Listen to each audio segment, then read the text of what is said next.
प्रिय भक्तों, आज बड़ा अच्छा दिन है। आज भगवान कल्कि की कथा का आरंभ हो रहा है।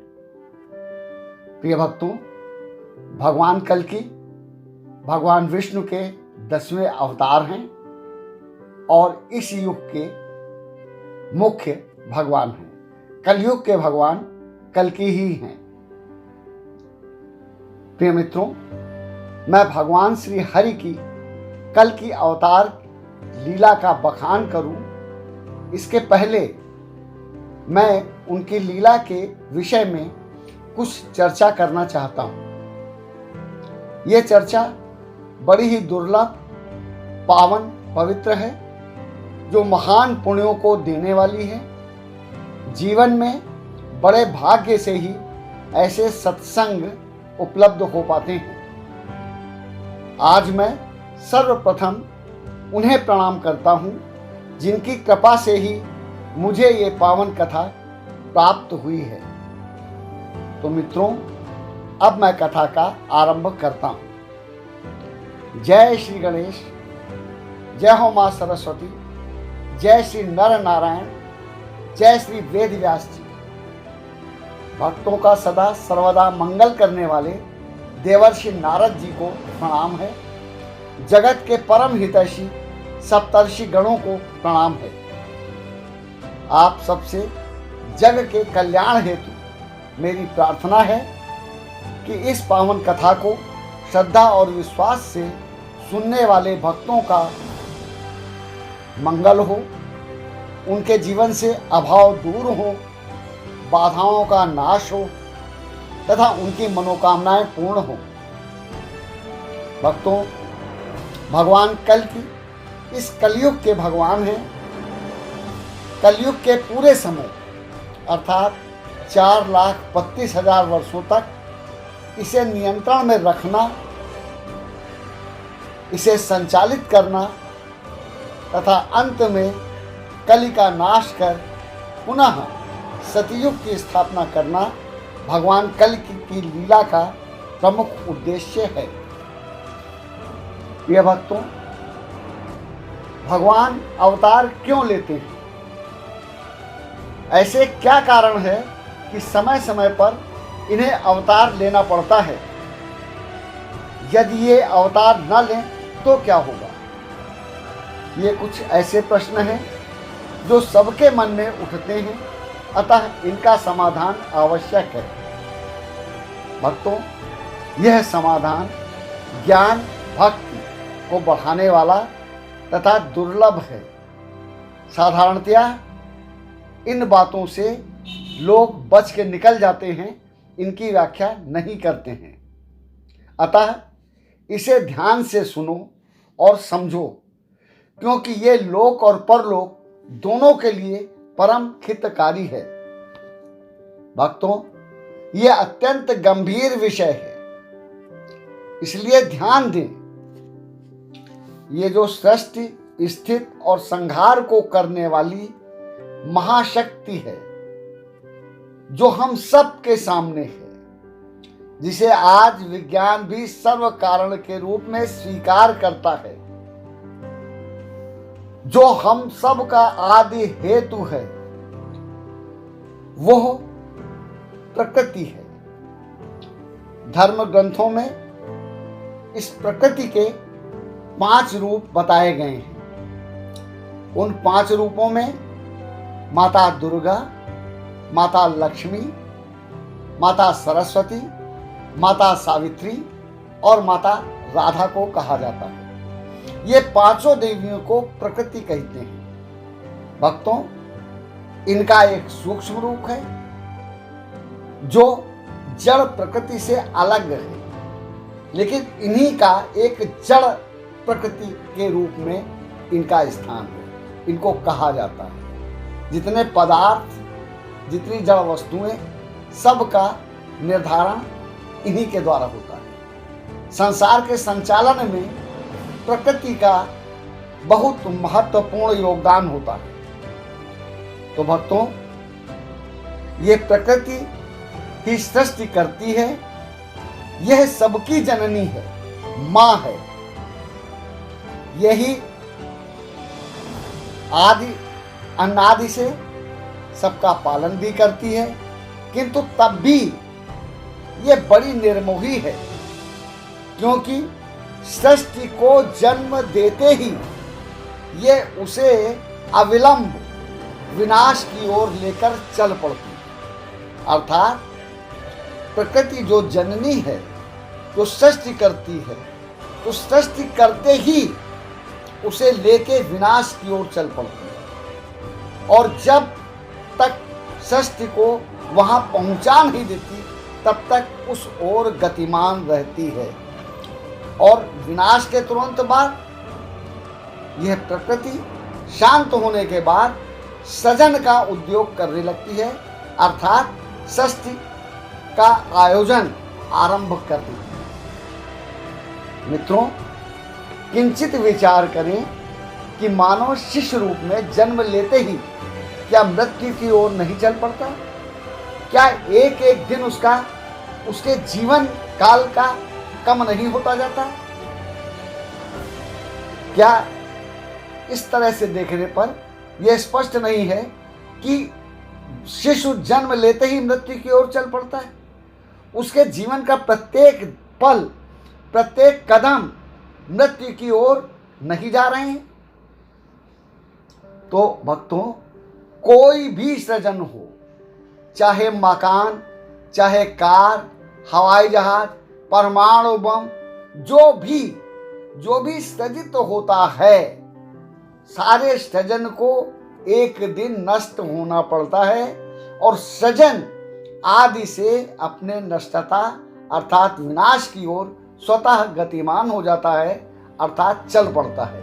यही सृष्टि का रहस्य है। सृष्टि, स्थिति और विनाश, ये चक्र सदैव से चला आ रहा है, सदैव चलता रहता है, और भगवान के जो कार्य हैं वो इसी को संतुलित रखना है। तो भक्तों, ऐसा होता क्यों है? तो ऐसा इसलिए होता है कि जो सब कुछ को करने वाली प्रकृति है, जो सबकी जननी है, जिसके बिना कुछ भी है ही नहीं, वह प्रकृति स्वभाव से ही अधोगामिनी है, अर्थात नीचे की ओर जाने वाली है। अर्थात एक तरह से हम ये कह सकते हैं कि वो नकारात्मक बोध को प्रोत्साहित करने वाली है। अर्थात जैसे पानी स्वभाव से नीचे की ओर बहता है, वैसे ही प्रकृति भी स्वभाव से ही नीचे की ओर जाने वाली है। अर्थात सृजन से विनाश की ओर, उत्थान से पतन की ओर, प्रकाश से अंधकार की ओर। तभी तो व्यक्ति का सहज आकर्षण पाप की ओर होता है। आप स्वयं सोचें कि यदि व्यक्ति को संस्कारित न किया जाए, व्यक्ति को नियंत्रित न किया जाए, तो क्या पशु से मानव भिन्न है? क्या पशुओं की तरह वो स्वभाव से वो हरकतें नहीं करेगा? व्यक्ति पाप की ओर न जाए, इसलिए उसे संस्कारित करना पड़ता है, नियंत्रित करना पड़ता है, चरित्र का पाठ पढ़ाना पड़ता है, नहीं तो वो प्रकृति के कारण स्वभाव से पाप की ओर चल पड़ेगा। पाप में आकर्षण अधिक होता है। तो भक्तों, भगवान हरि पालनहार, जगत को स्थिर रखना, उसे सुचारू रूप से आगे बढ़ाना, चलाना उनका कार्य है। अतः आवश्यकता पड़ने पर भगवान इसी कार्य हेतु अवतार लेते हैं। अर्थात जब जब भी धरती पर पाप अर्थात अधर्म, अत्याचार बढ़ जाता है, तब तक व्यक्ति क्रोध, मोह, स्वार्थ, अहंकार आदि के वशीभूत इतना होकर इतना अंधा हो जाता है कि स्वयं सहर्ष अपने और अपनों के नाश के लिए भी उतावला हो उस पर आमादा हो जाता है। अपनी ही हानि अपने हाथों करता है और वो जान नहीं पाता है। उसको ये लगता है कि वो अच्छा कर रहा है, जबकि वो अच्छा किसी कीमत पे नहीं कर रहा है, किसी दृष्टि से नहीं कर रहा है। तो भक्तों, तब चारों ओर हिंसा, आतंक, अत्याचार, अनाचार, लूट, डाका, बलात्कार आदि का चलन स्वाभाविक रूप से चल पड़ता है और इससे एक ऐसा असंतुलन उत्पन्न हो जाता है कि जिसके चलते संसार आगे की ओर जा ही नहीं सकता है, आपस में टकरा के ही नष्ट हो जाएगा। तो जब जब भी ऐसा होता है तब तब संसार की, धर्म की रक्षा के लिए जगत के पालनहार का अवतार लेना आवश्यक हो जाता है, क्योंकि यदि ये अवतार नहीं लेंगे तो ये अनर्थ का सिलसिला रुकेगा नहीं और उनकी संसार लीला भंग हो जाएगी, उनका सारा खेल ही खत्म हो जाएगा। तो ऐसा वो कैसे होने देते, इसलिए वे समय समय पर अवतार लेते हैं। भक्तों, अब और भी आवश्यक तथा गंभीर रहस्यात्मक बात है, स्वयं विचार करें कि जब प्रकृति का स्वभाव ही अधोगामी है तो तब क्या होगा जब समय ही अधर्म का होगा।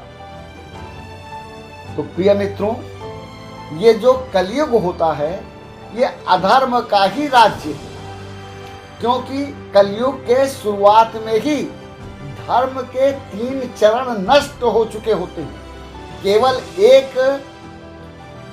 एक पैर बाकी होता है, एक पद बाकी होता है, या 100 में सिर्फ 25% बाकी रहता है धर्म, जहाँ कलयुग की शुरुआत होती जाती है और फिर कलयुग धीरे धीरे अपना प्रभाव बढ़ाता जाता है, असंतुलन उत्पन्न होता है। तब भगवान उसको किसी न किसी रूप में, चाहे अपने किसी भक्त को भेज के उसमें अपनी शक्ति का आवेश करके उसको प्रेरणा देके संतुलन लाते हैं। लेकिन जब यह असंतुलन बहुत बढ़ जाता है तब सारे उपाय छोड़ के स्वयं भगवान प्रकट होते हैं और प्रकृति में संतुलन उत्पन्न करते हैं, अर्थात अधर्म का नाश करते हैं और धर्म की स्थापना करते हैं। तो मित्रों, यह कलयुग अधर्म का राज्य है, कल की स्वयं अधर्म है, अधर्म का साक्षात विग्रह है, वही कली है और इसकी अवधि ही कलयुग नाम से कही जाती है। इसीलिए भगवान हरि के 10वें अवतार भगवान कल की बल में, ज्ञान में, सामर्थ्य, दया और करुणा में अद्वितीय हैं। उनके जैसा न कोई था, न है, न होगा। तभी वे इस कली को सहजता से नियंत्रित करते हैं तथा इसके नाश में सक्षम हैं। प्रिय मित्रों, भगवान कल की इसी समय के, आज के युग के साक्षात भगवान विष्णु हैं, नारायण हैं, हरि हैं, माधव हैं, मधुसूदन हैं, जिन्होंने इस समय, इस कलिकाल में कल की भगवान के नाम से मौजूद हैं। हाँ, बहुत से लोग ये कहेंगे कि कल की अवतार अभी हुआ नहीं है, वो होगा, और ये बात सत्य है। कल की भगवान साक्षात रूप से कलयुग के अंतिम चरण में अवतरित तो होंगे। किंतु भक्तों, ये ध्यान देने की बात है कि हजारों लाखों करोड़ों कलयुग आए हैं, चले गए हैं, हजारों लाखों अनगिनत कलयुग आएंगे और जाएंगे। हर कलयुग में भगवान कल की अवतार लेते हैं, लेकिन पूरे कलयुग को नियंत्रित करने का, कलयुग को सुचारू रूप से उसके अंत तक ले जाने का कार्य भी कल की भगवान का ही है, क्योंकि भगवान विष्णु ही पालनहार है, वही सृष्टि के स्वामी हैं, वही सृष्टि को संचालित करते हैं, वही सृष्टि का ध्यान रखते हैं। अतः इस कलयुग में भगवान कल्कि से बढ़कर हित करने वाला और कोई नहीं है, क्योंकि इस युग के ये भगवान हैं। प्रिय भक्तों, जो हम कह रहे हैं उसको समझो। हम ये कह रहे हैं कि इस जन्म में, इस अवतार में भगवान कलि के हर दुर्गुण से परिचित हैं। कलयुग में मानव जीवन कितना कठिन हो जाता है, धर्म का निर्वाह कितना कठिन होता है, इन बातों से वो भली प्रकार परिचित हैं। अतः उनके मन में हम लोगों के प्रति, भक्तों के प्रति दया का भाव स्वभाव से ही अधिक होगा, क्योंकि वो सारी परिस्थितियों को, सारी चीज़ों को जानते हैं, समझते हैं और नियंत्रित करते हैं, संचालित करते हैं। इसीलिए हम कह रहे हैं कि कलयुग में भगवान कल्कि से बढ़कर हित करने वाला और कोई नहीं, हो ही नहीं सकता। ये इसी युग के भगवान हैं।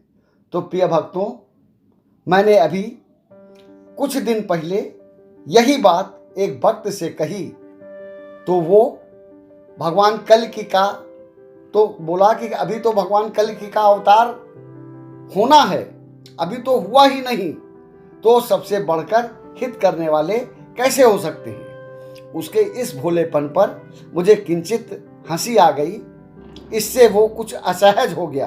तब मैंने उसे समझाया, ये भगवान कल्कि सदा से हैं और सदा रहेंगे।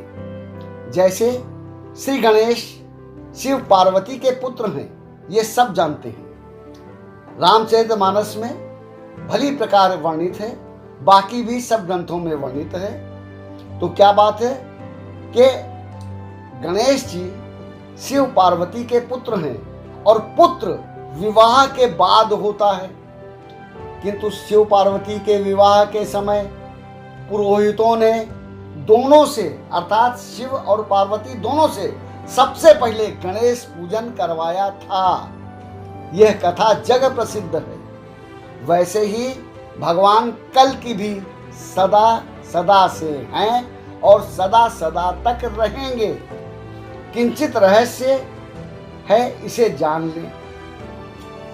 यह चल रहा कलयुग न पहला कलयुग है न आखिरी।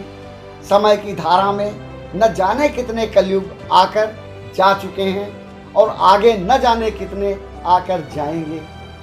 इस तथ्य पर फिर कभी विस्तार से चर्चा करेंगे, पर अभी इतना जान लें कि ये भगवान कल्कि इस युग के भगवान हैं। अतः कलयुग में अन्य सभी रूपों की अपेक्षा इस रूप में अधिक, अर्थात कल्कि रूप में अधिक संवेदनशीलता, अर्थात जागृत एवं करुणामय है। भक्तों, संवेदनशील होना परम आवश्यक है।